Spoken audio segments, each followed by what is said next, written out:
All right, so in this video, I'm gonna teach you how to perform a lunge. Let's get right into it.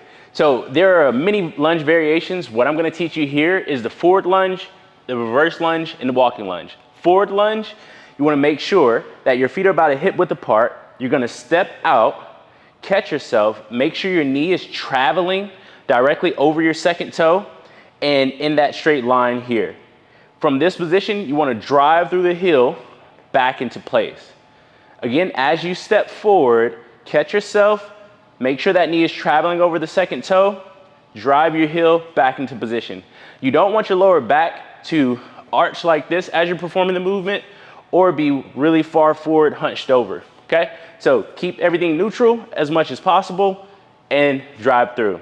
That's the forward lunge.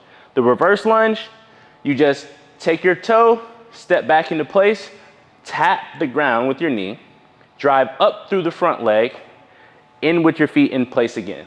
Once again, back, knee down, drive through the front leg, knee back into position.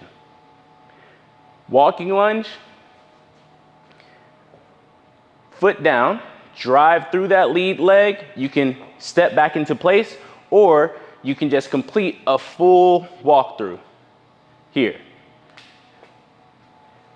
The reverse lunge is a little bit more easier on the knees than the forward lunge just because you have to receive all your body weight as you're going forward and then try and slow it down. So if you're just starting off, perform the reverse lunges, then you can work your way into the walking lunges and you can work your way into the forward lunges and stepping back into place.